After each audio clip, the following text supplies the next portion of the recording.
Hey everybody, Audrey here, the Fit, Fearless, and Faithful Mom. Thank you so much for coming back to my channel. If it is your first time joining me, welcome. We'd love for you to tap that subscribe button, tap that notification bell so that you can join me and my community in the future.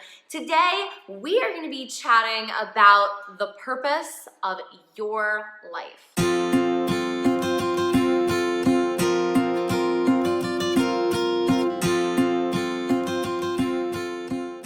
One of the biggest questions on everybody's mind is, why am I here? What am I supposed to do? What does God want me to do? And now that we're getting towards the end of the year, I think it's time that we visit that. And I think that going into this next year, somebody had told my husband and I that I'm gonna see 2020 in 2020. Ha ha ha ha. Did you catch that? Okay. All right, but seriously, we really need to start focusing on our potential. I'm gonna be referencing 3 different books that I have here. 2 are, 1 is Resisting Happiness, and 2 is Perfectly Yourself, and 3 is Mindset. So these 3 books, are really great references. I'm not gonna go into detail about them. You can check them out for yourself. They're linked in the description box below, but they're wonderful. So Resisting Happiness, Perfectly Yourself, and then Mindset is a great one. These are all my key books. I love them. Finding your purpose can be really difficult, especially when you are in the grind, when you are waking up day in and day out. You're trying to figure out, what are my gifts? What am I good at? And then you start getting caught up in this, I'm not good at anything, or I could never do that, or he's so much better, or she's so much better, or she's this and he's this. Slow down, everybody. So one day I was on the treadmill. This was, I don't know, a couple weeks ago or something like that. And Cody and I were talking about purpose, because I started feeling like, I don't know, am I meant to do what I'm doing right now? Am I supposed to be here? And then I said, Cody, you know what? What if we all drew a picture of ourselves? Instead of having these vision boards of where you want to go and where you want to vacation, what you want to do, or writing down a goal list, what if, because I'm a visual person, what if you actually wrote down what you look like? The ideal you. And I'm not talking about oh, you want chiseled abs and stuff like that. No, I'm talking about what would you draw? If you could draw the ideal you, what would he look like? What would she look like? And then what's the opposite of that? Draw those out and see what you come up with. Because what I came up with, because I'm a visual person, having that Supergirl who, I'm not saying that does it all, that has a business and does this and does that. No, I'm not talking about that right now. This person that you're going to draw makes the best moral and ethical decisions possible. That's what I'm talking about. Because when you start aligning your morals and your ethics, and you start to look at your different passions that you have, man, when those combine with the will of God, fires start, and it's beautiful. So I highly suggest draw the best version of you, and then draw the bleh version of you. Because if you have a visual, you want to reach for this person. Okay, so Ed Milet has this thing, and I'm guessing other people do too, where it's, if you died, would you be able to look at the person you were meant to be? Could you look them in the face?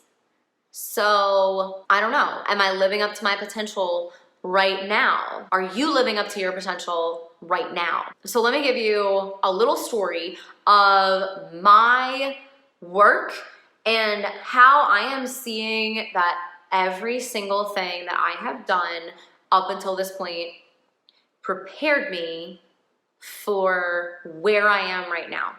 All right. So first things first, when I was in in high school, I would help my parents to clean the house. I love mowing the lawn. So mowing the lawn, edging, doing all that. And it taught me how to like truly take care of a home and take pride in taking care of a home. See where I'm going with this? I ended up working at a dentist's office for my last 2 years of high school. All right, now the dentist's office taught me about patient care and communication with patients and the general public. Then I went to college and I got a job as a camp counselor. During college, I became a personal trainer. Then Cody and I started all the businesses. And then after that, I learned a whole lot about business over the past 14 years with my husband. And then we were going through a transitional period. And even though I had a college degree, I found myself working at a Mexican restaurant at 24 years old, and it was so humbling because a lot of the kids that I was in class with, they would come in with their new wives or their girlfriends, and I would be serving them, even though we both had the same degree. And so it was a very humbling time to be like, man, like I have a college degree, but I was doing it because I then put myself back through school to get my teaching certification. I became a teacher for 4 years. And then after that, here I am. I'm homeschooling my children. Every single thing that I did led me to now. And one of the things that I've talked to my spiritual director about is what's next? What's next? And in the middle of all of this, I actually went through, I say in the middle, several years ago, I went through horrible postpartum depression for several months, and it was not good. But that even groomed me. We have a choice to make, no matter who we are, no matter what your circumstance, every single moment of every single day, you have a choice. You can either say, I am going to grow in virtue through this process, or I am going to whine and complain. So you have a choice. Now, over the years, did I complain? Did I say, why am I here? Absolutely. But well, with age comes maturity and wisdom and knowledge. Thank you, Holy Spirit. And so now when something happens, I throw a pity party for a second and I'm like, okay, what virtue are you making me work on right now? What virtue? Like, I gladly accept it because I know that if I gladly accept it, it's going to be challenging, but it's grooming me for my next step. And that's one of the things that it talks about in Perfectly Yourself is just do the next right thing. What is that next right thing that you can do? Because we have so many choices during the day, but what do all these choices mean?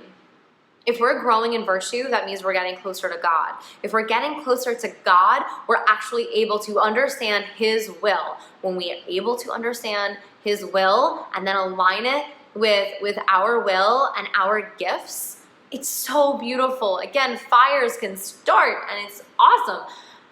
Now, here's what I'd like to challenge you with is I want you to think of the virtues that you're growing in right now. Like write them down. Seriously, write down what virtues you're working on. Write down your struggles. Now, I want you to ask the Lord to help you. If you feel like you are being pushed and you are being crushed, what is formed? I'm gonna be cheesy here. What is formed under pressure? Diamonds. I'm so shiny. All right, think about the job that you're in right now. Write down those things. Another thing too is if you're not happy with where you are, leave. If you're not happy with your current situation, leave. But don't leave because you think that you're better than the job that you have or better than the something that you're in right now. Because if you're leaving for that, then I think you've missed the opportunities to grow in virtue as best as possible. Purification is always happening. These are not my words. These are the words from Mr. John Maxwell, but we are in a constant crock pot. And we're in a constant crock pot because who wants a hard rump roast. No, we want like soft and like being able to be like pulled apart and juicy and all this stuff. We want to be a juicy roast. And so you can't turn it up high, right? You're not going to be able to get to your fullest and truest potential if you're trying to run at 1,000,000 miles an hour, if you are not taking ownership of every situation of every single day. Every day is a purification period. Every day is an opportunity to grow in virtue. Remember that by growing in virtue, we get closer to Christ. Get close to Christ. Ask him to help you. Ask the Holy Spirit for guidance. The Holy Spirit, that's why the Holy Spirit is with us, to give us guidance, and it's awesome.